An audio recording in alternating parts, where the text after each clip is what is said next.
The acceptance letter came on a rainy Thursday afternoon. I remember because the envelope was soaked at the edges and the ink bled slightly when I tore it open. It didn't matter. I could still see the word clearly. Stanford.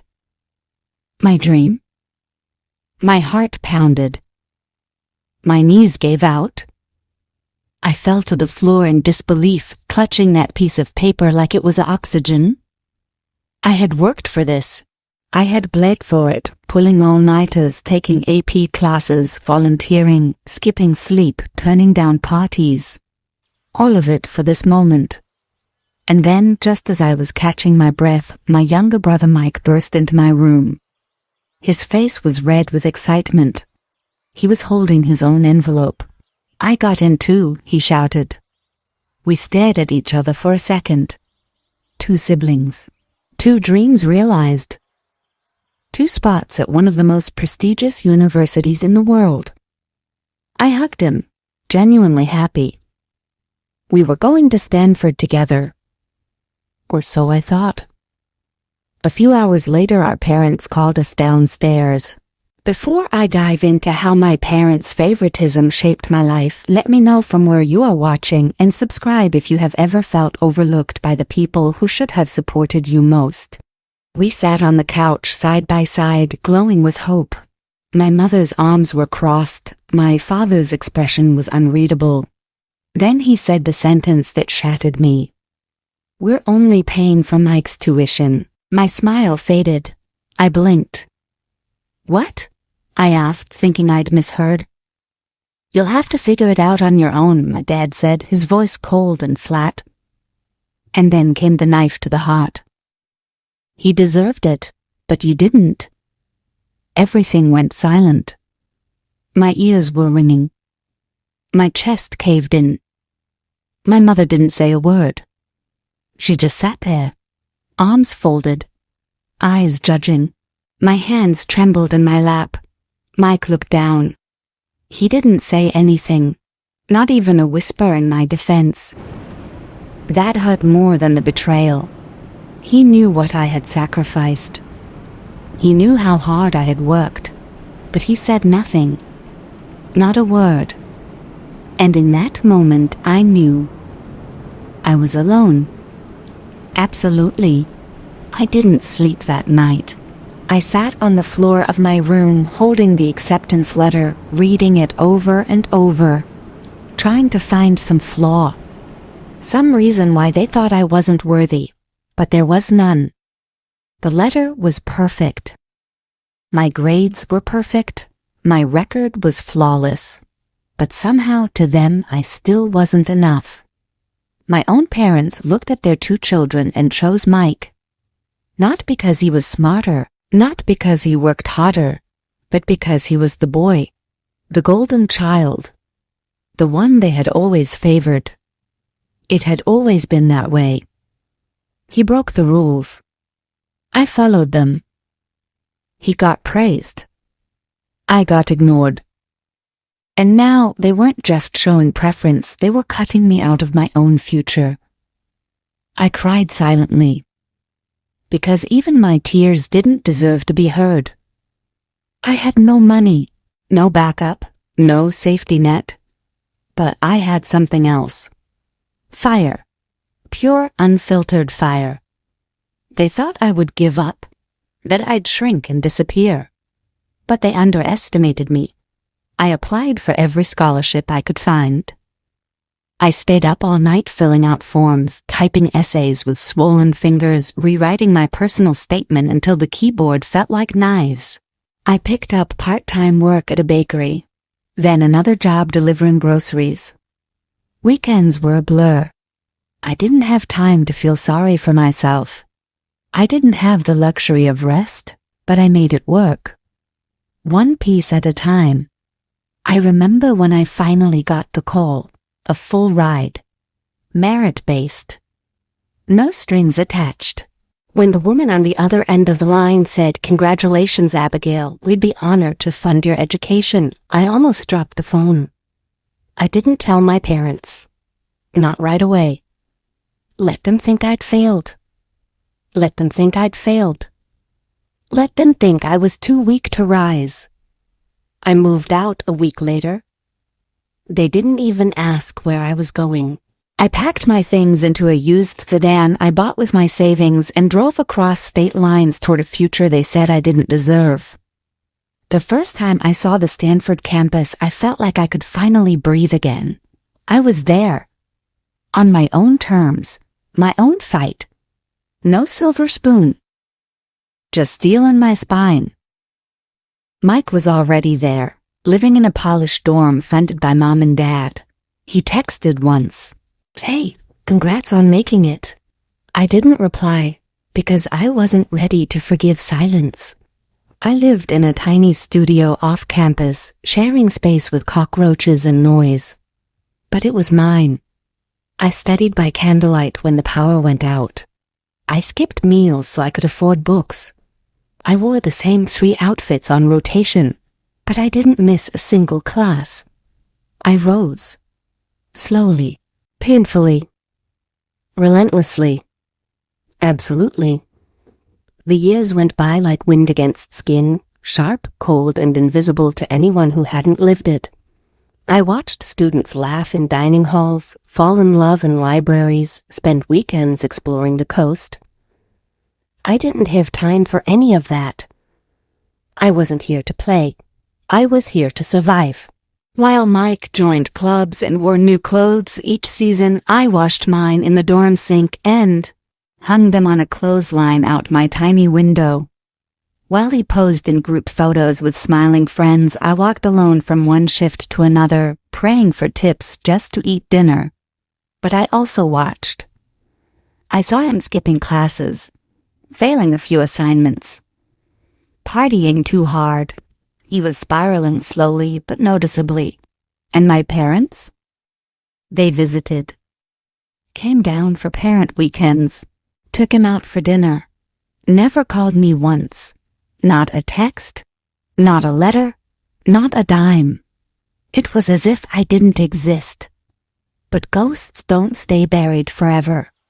By junior year, I had made Dean's List every semester.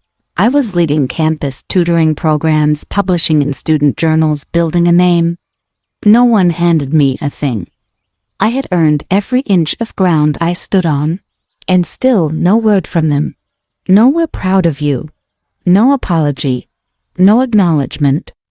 They had buried me, but they forgot I was a seed. And then came senior year. Graduation. I picked up my cap and gown in silence. My hands shook as I held the robe. Not from nerves, but from the surge of something deeper. Something burning. I remembered the girl who sat on the floor of her room, ignored, abandoned, told she wasn't enough. I remembered how I had to claw my way to every step of this finish line. And I realized something. They were coming. My parents. Mike told someone in passing. They're flying in for graduation. Of course. They wouldn't miss their golden boy's big day. But what they didn't know was that I would be walking too, right beside him. Same ceremony. Same stage. But I wouldn't be quiet this time. No. I was going to make sure they finally saw me. The morning of graduation was clear. Sky like glass. Sunlight streaming across the dorm buildings like some kind of blessing. I stood in front of the mirror in my cramped apartment, tying the red and white tassel to my cap with fingers that had known too much pain and too little comfort. My reflection didn't look the same as the girl from 4 years ago. This woman was carved from hunger, sleepless nights, and tears that dried too fast. This woman had walked through fire. And somehow she was still standing. I arrived at the stadium early. Students were everywhere, families holding bouquets, proud parents hugging their kids like they were the center of the universe. I found my seat in the front row. Dean's honors. Mike was a few rows behind. I glanced back once. He was laughing at something his friend said. He hadn't noticed me yet. Neither had our parents. They were up in the stands, I assumed, waiting, thinking this day belonged to him. But it didn't. It belonged to both of us, and I was about to make sure they never forgot it. The ceremony began. Names were read. Caps tilted forward. Applause rippled like waves. And then they called mine. Abigail Marie Walsh, Bachelor of Arts, Honors with Distinction. I stood. The air around me shifted. I walked to the stage slowly. Every step felt like thunder. Like a heartbeat too loud to ignore. As I reached the podium, I saw them. My parents. 2 rows back from the front. My mother's eyes went wide. My father stiffened in his seat. Mike froze behind me. They hadn't known. They thought I hadn't made it. They thought I wasn't capable, wasn't worthy. And here I was, walking that stage, before their very eyes. I took my diploma with steady hands. I didn't smile. I didn't wave. I just turned and looked at them. Right at them. Locked eyes with the people who left me behind. And then I reached into my gown pocket. Pulled out a small folded paper. My original Stanford acceptance letter. The one they said I didn't deserve. I held it up. High. Slowly. So everyone could see. And then I did what I'd been waiting 4 years to do. I ripped it in half. Right there. In front of them. Piece by piece. Until it fluttered to the stage like broken feathers. And then I turned and walked off. Not with shame, but with power. With dignity. With silence that said more than any scream ever could. The ceremony ended with the usual cheers. Caps flew into the air. Tears, hugs, photos, all around me the campus glowed with joy. But I walked straight past it. No camera. No one to hug. No family waiting at the steps. I made my way to the courtyard fountain, a quiet place tucked between the lecture halls. The same place where I used to cry alone after midterms. Where I had sat one night cold and hungry, wondering if I should just drop out. Now it was mine. A symbol of every night I didn't give up. I stood there, staring into the water. And then I heard footsteps. I didn't turn. I didn't need to. I knew it was them. My father's voice broke the silence first. Abigail, I said nothing. My mother stepped closer. Her heels clicked softly on the stone. We didn't know you were graduating too. I let the silence grow heavy. Let it weigh on them like bricks. You never asked, I finally said, voice flat. My father cleared his throat. Well, we thought after, you didn't take our offer, we assumed. You didn't offer me anything, I cut in. You offered Mike a future. You gave me abandonment. My mom frowned. You were always so independent. We thought you'd figure something out. I laughed once. Cold. Sharp. You thought I'd disappear. They didn't reply. Their silence said everything. You told me I didn't deserve it, I continued. I worked 2 jobs, ate once a day, slept 4 hours a night, but I still made it. I made it further than you ever believed I could. Mike arrived, panting, looking confused and embarrassed. Abby, come on. Was that really necessary on stage?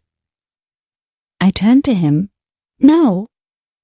It wasn't necessary. It was overdue. He looked away. My father tried to salvage the moment. We're proud of you, sweetheart. Really? You've done. I raised my hand to stop him. You don't get to be proud now. You don't get to claim this. You abandoned me when it mattered. Now you can sit in that. My mother's lips trembled, but she didn't say a word. For the first time in my life, I watched them shrink. Not in anger, but in shame. And it felt good. Not because I wanted to hurt them, but because I needed them to feel it. Just once. To carry even a fragment of the weight I've held for years. I took a deep breath and turned back to the fountain. Goodbye. That was all I said. Then I walked away. Not to prove anything, not to get applause, but because I didn't need anything from them anymore. I had one. Here is part 6, the final part of Abigail's story. This is where she reflects on everything that happened, where revenge turns into revelation. I left the courtyard without looking back. I didn't need to. I didn't care what their faces looked like, whether they felt guilt or just discomfort. I had said what needed to be said.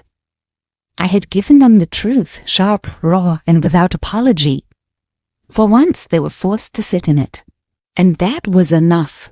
Not because it erased the pain, but because it honored it. The thing about betrayal is that it doesn't just cut once. It keeps bleeding inside you, quietly. Every moment of silence. Every family dinner where you're talked over. Every birthday card with your name spelled wrong or forgotten altogether. It all piles up until you stop asking for love and start building walls. I had built mine out of survival, and now I was free to tear them down, piece by piece, because their rejection no longer defined me. Their approval was no longer currency. Their silence was no longer my prison. I walked back to my apartment that day, still small, still imperfect, but somehow it felt like a palace, because I had walked that stage with nothing but will. And it had been enough. More than enough. Mike never apologized. Not really. He sent me a half-hearted text a week later. You know they didn't mean it like that.